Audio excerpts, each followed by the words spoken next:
क्या होता है फॉरेन डायरेक्ट इन्वेस्टमेंट? क्या होता है करंट अकाउंट कन्वर्टिबिलिटी और क्या होता है फॉरेन पोर्टफोलियो इन्वेस्टमेंट? हम सभी जानेंगे मुरनाल इकोनॉमी के पर्सपेक्टिव से। Foreign direct investment refer long term investment by foreign entity. Foreign direct एक तरीके के लॉन्ग टर्म में कोई भी फंड जो लॉन्ग टर्म में आए कंट्री में उसे एफडीआई कहेंगे। जैसे सच में फैक्ट्री में आता है, इंफ्रास्ट्रक्चर में आता है, टू जॉइंट वेंचर कि हम मिलकर प्रोडक्शन करेंगे। It involve lasting interest and significant degree of. इसमें क्या होता है कि लास्टिंग इंटरेस्ट होता है कंपनी में, कुछ कंट्रोल लेता है management. In context foreign portfolio investment refer foreign portfolio investment refer करता है फाइनेंशियल स्टेट में such as stock bond without management. एक स्टॉक में बॉन्ड में बिना किसी कंट्रोल के। It is generally short term and motivated by financial return. यह जनरली शॉर्ट टर्म होता है फॉरेन पोर्टफोलियो इन्वेस्टमेंट और फाइनेंशियल रिटर्न के परस्पेक्टिव होता है। लेकिन फॉरेन डायरेक्ट इन्वेस्टमेंट वो चाहता है मैनेजमेंट कंपनी के डेवलपमेंट में फोकस करता है। The impact of FDI on India is largely structure and long term. FDI India में आता है कि लॉन्ग टर्म में इंडियन लोगों को, इंडियन कंपनी को इन्वेस्टमेंट मिले ताकि वो और अपने आप को एक्सप्लोर कर सके रिसर्च एंड डेवलपमेंट में, कंपनी की कैपिटल में। It bring a capital. FDI आता है तो कैपिटल लेके आता है, एडवांस टेक्नोलॉजी लेके आता है, मटेरियल एक्सपर्टीज लेके आता है,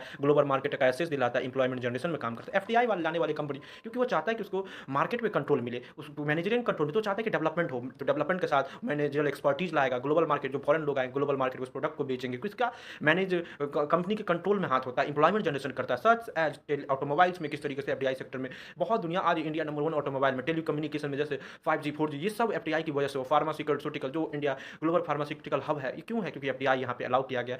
विदेशी लोग आए, अपनी कंपनी के साथ इन्वेस्टमेंट लाए, टेक्नोलॉजी लाए, मैनेजर लाए और उसको ग्लोबल लेवल पे इंडिया को ग्लोबल लेवल पे इंडिया ने एक्सपोर्ट किया और करंट अकाउंट डिफिसिट से करंट अकाउंट सरप्लस बनाया।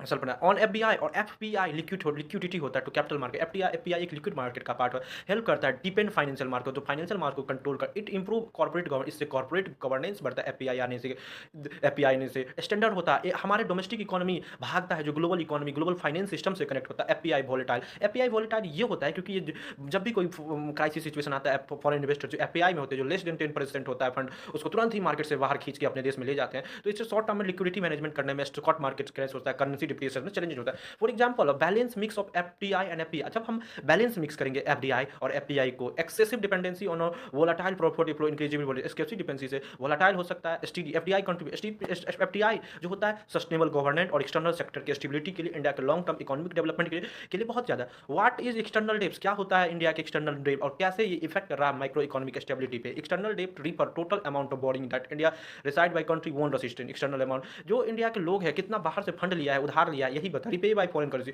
और एक्सटर्नल डेप को फॉरेन करेंसी में पे किया जा सकता है। इट इंक्लूड सॉवरेन बोरिंग कि सॉवरेन बोरिंग क्या हमारे पार्लियामेंट ने कितना फंड उधार लिया है, कमर्शियल बोरिंग कितने सारे प्राइवेट कंपनी अडानी अंबानी ने अपना इन्वेंट किया है, मल्टीपल लोन किस तरीके से, नॉन रेसिडेंट डिपॉजिट। एक्सटर्नल डेप्ट अफेक्ट, एक्सटर्नल डेप्ट आने से माइक्रो इकोनॉमिक स्टेबिलिटी पे इफेक्ट होता है बिकॉज रीपेमेंट ऑब्लिगेशन।